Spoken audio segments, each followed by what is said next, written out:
Good morning dear students. Yes, आज हमारी EVS की क्लास है, तो आप सभी को chapter number 4 let's clean together open करना है और आपको डेट एंड डे मेंशन करना है। क्या डेट है आज? 2/8/21 डे मंडे, ये आपको मेंशन करना है। अब हमारा चैप्टर का नेम है वो क्या है? लेट्स क्लीन टुगेदर, है ना। तो साथ में क्या करना है? क्लीन करना है। अब क्लीन मतलब आपको पता है, क्लीन करते हो ना आप, आपका रूम क्लीन करते हो, आपका घर क्लीन करते हो, आपके आसपास का एरिया क्लीन करते हो। तो ये क्या है? चैप्टर जो है किससे रिलेटेड है? क्लीनलीनेस से, है ना। तो ये क्लीनलीनेस क्या है ये हम अभी समझेंगे, है ना। We were celebrating Gandhi Jayanti on 2 October.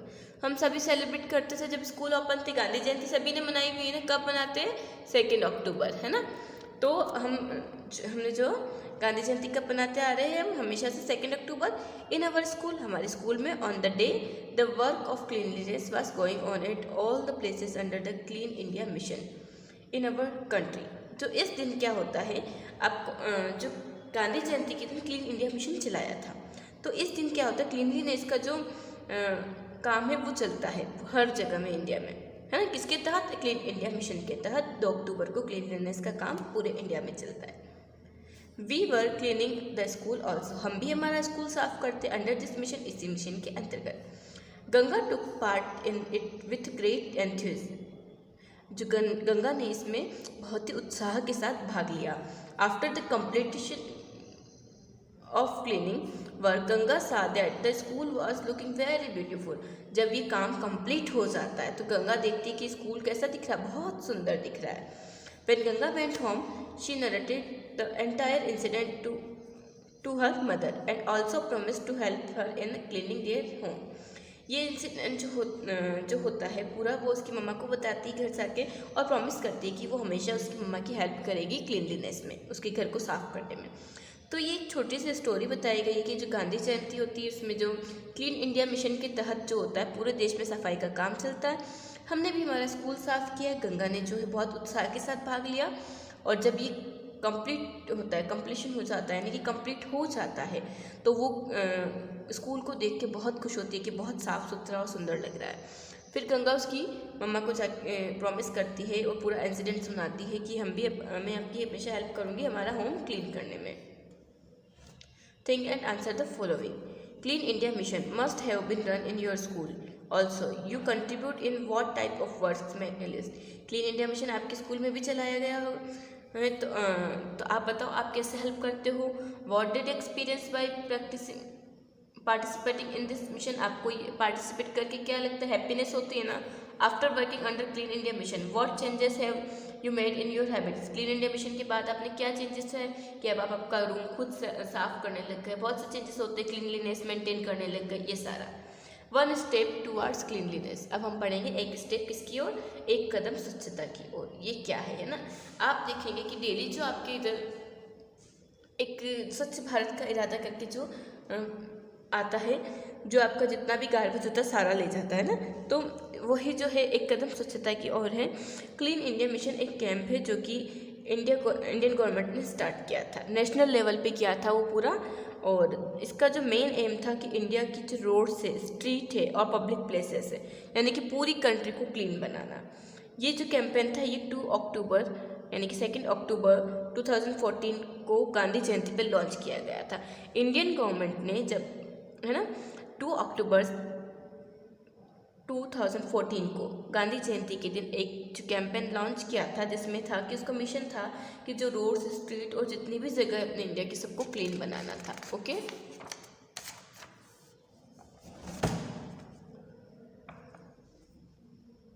Yes, question करेंगे हम। After some days when Ganga was going to school she saw heaps of trash lying on the street in her locality. कुछ दिनों बाद जब वापस गंगा स्कूल जा रही होती है तो वो रास्ते में देखती कि जो कचरे का जो ढेर लगा होता है उसी गली में, लोकेलिटी में। She did not like this at all, उसे ये सब पसंद नहीं आता। व्हेन शी रिच्ड स्कूल, जब वो स्कूल आ जाती है, she discussed this with her classmates, वो इसके बारे में डिस्कशन करती है इसके क्लासमेट्स से। Ganga told them that we maintain cleanliness at our homes, schools etcetera. क्या बोलती है? वो बताती है कि जब हम हमारे घर में, स्कूल में और सब जगह हम क्या करते हैं, क्लीनलीनेस मेंटेन करते हैं, but the roads and streets remain dirty, पर फिर भी जो रोड और जो गली है वो बहुत गंदी है। When what is the use of such cleanliness, तो इसमें अपन किस तरह से क्लीनलीनेस वो कर सकते हैं ना। Suddenly Harish interpreted and said, फिर तभी हरीश बोलता है, but this is not our work. वो कहता है, इसमें बीच में आ जाता है और बोलता है कि ये हमारा काम नहीं है। What we can do about it, हम इसके बारे में क्या कर सकते हैं, है ना, ऐसे बोलता है। आपस में इनकी बात चल रही होती, कचरा देखती है, वो आके बोलती कि ऐसी ऐसी कंडीशन है, तो ये बोलता है कि हम इसमें हम कुछ नहीं कर सकते, है ना। डिस्कशन के कुछ पॉइंट है जो कि हम साथ में मिलकर डिस्कस करेंगे। Maintaining cleanliness at roads, streets, colonies etcetera is also our responsibility और नॉट। ये हम जो मेंटेन करना क्लीनलीनेस रोड, स्ट्रीट, कॉलोनीज में, ये हमारी रिस्पॉन्सिबिलिटी है या नहीं है? ये हमारी ही रिस्पॉन्सिबिलिटी है। किसकी रिस्पॉन्सिबिलिटी होती है? हमारी। क्यों? अगर हम कचरा नहीं फेंकेंगे वहाँ तो वो गंदगी होगी ही नहीं ना। What is the reason for accumulation of dirt and trash in the colonies and streets. क्या रीज़न है कि जो कचरा, पानी सब वहाँ पे जितना भी होता है वो गंदगी वहाँ पे कॉलोनी, जो स्ट्रीट में इकट्ठी हुई पड़ी रहती है?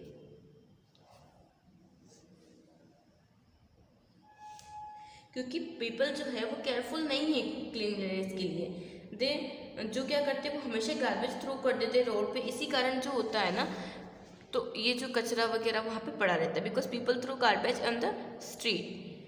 What efforts can we make to maintain cleanness in our colonies and roads.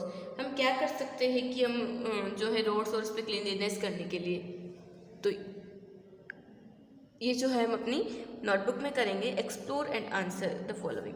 Who does the cleaning work in your locality. आपकी लोकेलिटी में क्लीनिंग वर्क कौन करता है? क्लीनर्स। तो हम यहाँ लिखेंगे क्लीनर्स। आपको भी लिखना है मेरे साथ साथ। What do they do with the waste collected by them and where do they take it. जो वेस्ट कलेक्ट करते हैं उसके साथ क्या करते हैं, उसे कहाँ फेंकते हैं ना, कहाँ ले जाते हैं? तो दे एक्यूमुलेटेड द वेस्ट इन एक proper place far from the city से दूर ले जाते हैं और वहीं उसको फेंकते हैं। What difficulties they have to face during this work. इस वर्क में से क्या क्या डिफ़िकल्टीज आती है? जो बहुत सारी प्रॉब्लम्स आती है उनको, व्हीकल्स, मशीन से, और कभी कभी तो बीमार हो जाते हैं, गंदगी में रहते हैं, तो अनहेल्दी कंडीशंस हो जाती है ना। Think and answer this. इसे भी हम बाद में ही जो अपनी नोटबुक में करेंगे। Make a list those items from the trace generated from your house which can be reuse. कुछ ऐसे चीज़ों का नाम बताना है जिसको कि हम रीयूज़ कर सकते हैं हमारे घर पे। जो कचरा होता है ना उसको हम रीयूज़ कर सकते हैं। ऐसी कोई चीज़ों के आपको नाम बताना है। जैसे कि paper, cardboard, old clothes, rappers, chocolate, है ना, इनको हम क्या कर सकते हैं? जनरेट कर सकते हैं with the help of similar सच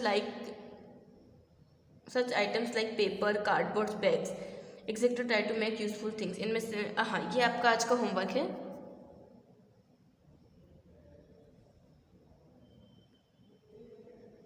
आपको क्या करना है, कुछ चीज़ जैसे पेपर, कार्डबोर्ड, बैग्स, इन सब की हेल्प से कुछ यूजफुल थिंग बनाने की कोशिश करनी है। उसको आप ग्रुप में फोटो पिक लेके उसका भेजना है, ठीक है।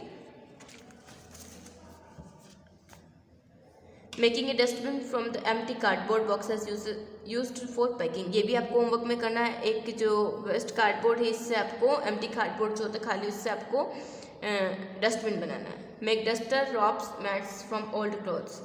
डस्टर आप बना सकते हैं, है ना, अगर ट्राई करना है आपको। बाकी दो तो आपको बनाना ही है, वेस्ट मटेरियल से यूजफुल थिंग और डस्टबिन। डेकोरेटिव आर्टिकल्स आप बना सकते हैं यूट्यूब पे आप सर्च करके, है ना। तो आज हम यहीं तक पढ़ेंगे। रिमेनिंग चैप्टर जो है हम नेक्स्ट वीडियो में समझेंगे। आई होप आपको ये चैप्टर समझ आया होगा। Thank you.